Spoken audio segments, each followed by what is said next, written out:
Tens of Gixins dove toward them like a storm of splintered reality, star slingers blasting away.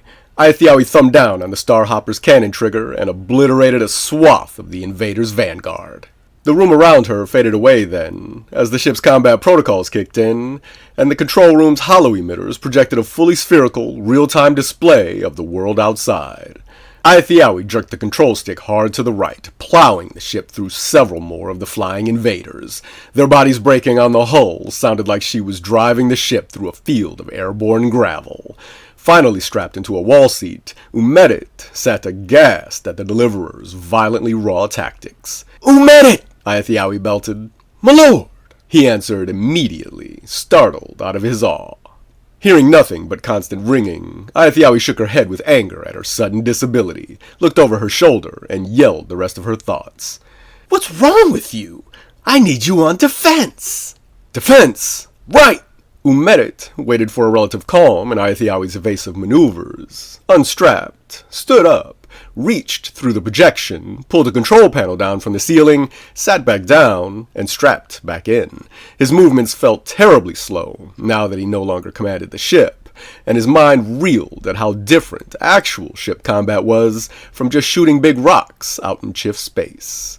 But the Deliverer needed him to act. He could not idle. He scanned the displays, read the suggested action plan, and punched a series of buttons recommended by the ship's tactical program. The Starhopper's energy shields came up, and the ship's scatter field activated, which should make it almost impossible for Zhilith automated systems to track. While less effective as a counter-detection measure than a full-spectrum EM cloak, a scatter field was good enough in a pinch, and better than nothing.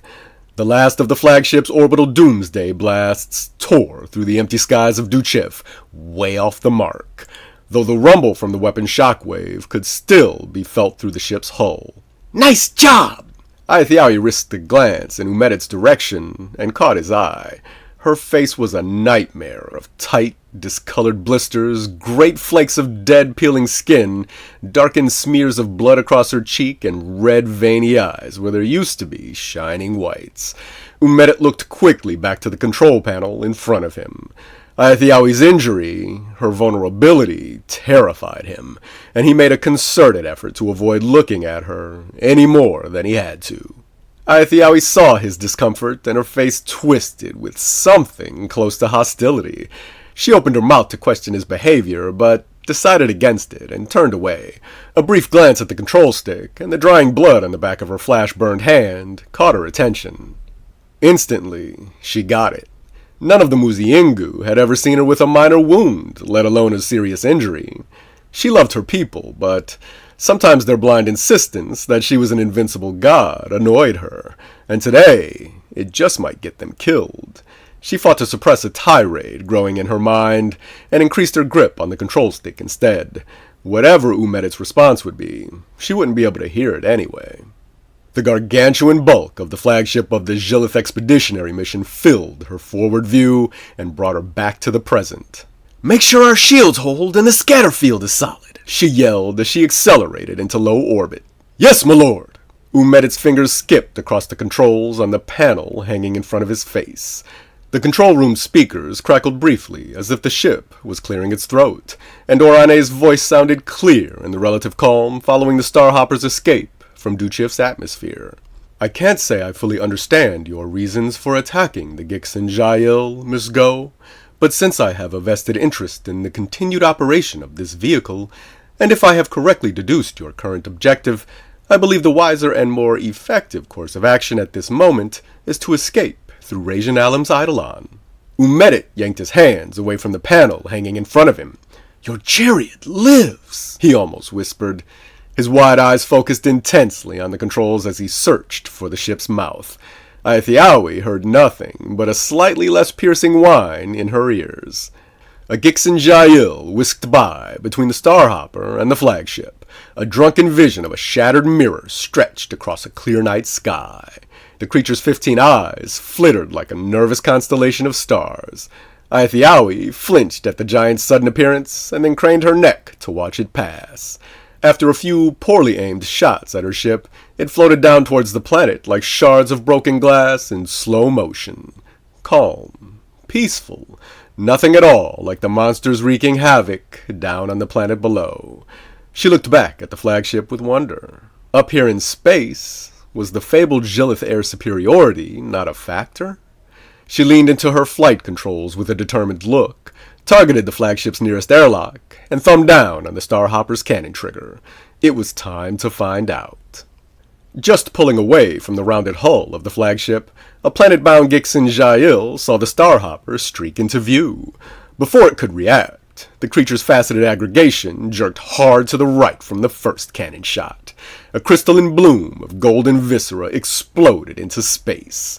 The second shot blew the rest of the monster apart. With a malevolent grin on her face, Ayathiawi threw the Starhopper into a tight turn and thumbed down on the trigger again, her true target in view. Silent explosions billowed out in a jagged row on the flagship's underside, just short of the big gun. Ayathiawi's grin had grown into a venomous smile. She eyed the Starhopper's tactical displays hovering in front of her to plot the best route to come around for another pass. She sniffed and wiped at her nose again with the back of her arm. The scratchy roughness of damaged flesh against her face felt dulled, distant. She ignored her wounds for more immediate concerns. Spotlights flared to life up and down the flagship's great rounded length. Their beams swung wildly around as the expedition's crew tried to sight its attacker, all other forms of detection having failed because of the Starhopper's scatterfield. A jolt of adrenaline rushed through her veins at the thought of winning a battle against the Wedge's rulers, and Ayathiawi guided her ship up and over the enemy vessel in a long, slow-turning barrel roll to line up another shot. Fucking Gixin Jael thought Duchiff was an easy target. Now they knew better. Let him send the whole goddamn Navy. This was her home. She would kill them all. Her thumbs depressed the cannon trigger once again. Expanding, flaming gas and wreckage exploded silently into space. Almost immediately after, a dotted arc of weaponized light whizzed over the Starhopper and sizzled off into the dark distance. A proximity alarm on her control panel went berserk. "The hell was that?" Ayathiawi yelled, but not as loud this time. The ringing in her ears had begun to fade, and the loudest sounds were starting to come through. Umedit silenced the alarm, and while intensely reading his tactical displays, he shouted out, "Gixin Jail chariots, my lord!" A Mopaway-class strike ship, one of the Expeditionary Force's military escorts, zoomed by, passing just under the Starhopper. "Shit! Reinforcements!" Ayathiawi yelled, not having heard a thing from Umedit. Her thoughts about the Gixin Jael being vulnerable in space were now a distant fantasy.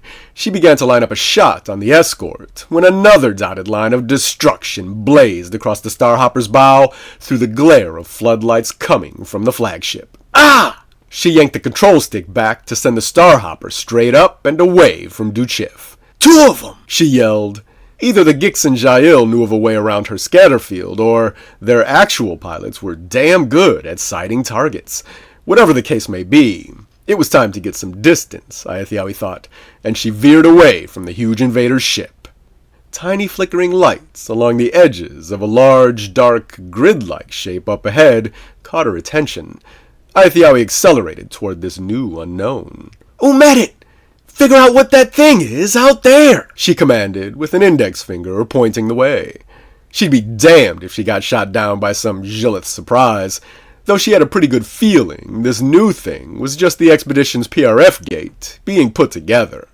A bright glare off to the side made her flinch. She looked toward Duchiff to see the expeditionary mission flagship fire its big gun at the surface. "You rot-mouthed dung weasels!" she yelled in outrage. "I'm not even down there anymore!" That she actually heard herself this time didn't even register as she whipped the Starhopper around for some world-class vengeance. Both Mopaway strike ships flashed by, going the other way, completely caught off guard by the Starhopper's abrupt change of course. Their kill shots faded off into the void. The Starhopper, however, whipped right back around to accelerate again toward the dark, grid-like shape with the blinking lights. Ayathiawi yanked her control stick around in vain as her sleek, custom-built fighter darted between the two considerably less maneuverable Gixin Jael strike ships.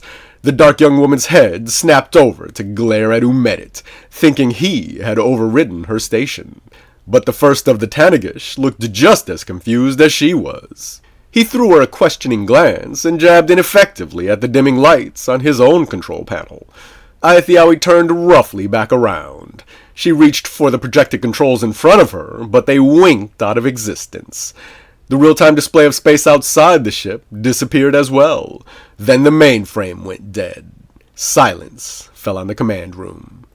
Aethiawi held her hands to her chest as if she'd just burned them again. Orane spoke, and her words scrolled across the observation bay windows. Aethiawi, go. You appear to have been made deaf, and my programming prevents me from commandeering the Starhopper without informing you as to why, even when it is in both our best interests. Aethiawi spat a stream of curses at the observation bay windows, but stayed seated, hands gripped tightly to the command chair's armrests.